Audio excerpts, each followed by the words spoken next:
Principal, Monsieur le député de Rosemont. Monsieur le Président, avec chaque jour qui passe, on voit combien le gouvernement libéral est en déficit de compassion, particulièrement envers les familles. Annulation de 15 000 places de garderie, coupe dans l'aide aux devoirs, dans l'aide alimentaire, mise en cause du régime d'assurance parentale. Ce matin, le manque de compassion est flagrant. Si le projet libéral se réalise, les hommes et les femmes qui ont subi un traumatisme grave ou un deuil seront aussi victimes des coupes libérales. Ma question est pour la ministre de la Justice, elle qui a voté avec tous ses collègues le 22 mai 2013 pour le régime actuel d'aide aux victimes.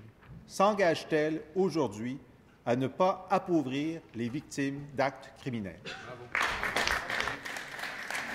Madame la ministre de la Justice. Monsieur le Président, dès mon entrée en fonction, le premier ministre m'a donné le mandat de rendre la justice plus accessible à l'ensemble de la population québécoise, tout en prenant en considération les besoins des personnes les plus vulnérables. Et ça, cet élément-là, il est très important. Vous comprendrez, Monsieur le Président, que notre parti a un plan de redressement des finances publiques. À l'intérieur de ce plan-là, se fait une évaluation de nos programmes.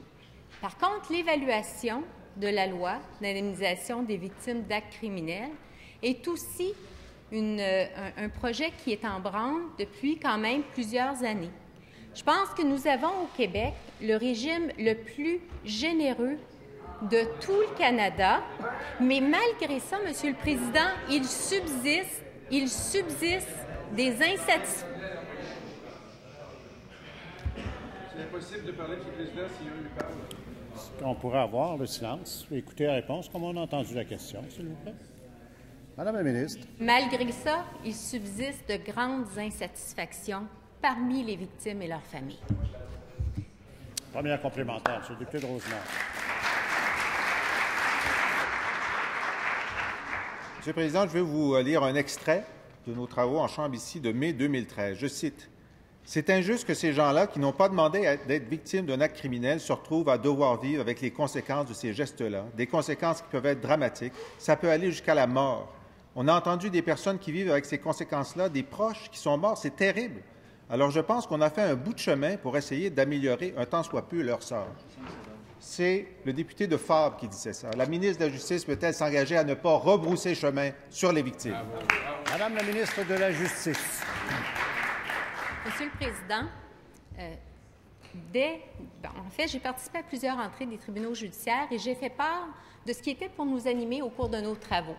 Parmi ça, il y a une réflexion importante sur le programme d'indemnisation des victimes d'actes criminels. Et ça, cette réflexion-là, elle se fait dans le contexte que je vous expliquais tout à l'heure. C'est-à-dire qu'on investit au Québec des sommes substantielles qui frôlent le 100 millions de dollars et malgré ça, on a quand même des victimes et des familles des victimes qui manifestent des insatisfactions quant aux services qui leur sont offerts et la façon dont les services sont offerts. Alors, Monsieur le Président, je tiens à rassurer mon collègue, cette évaluation-là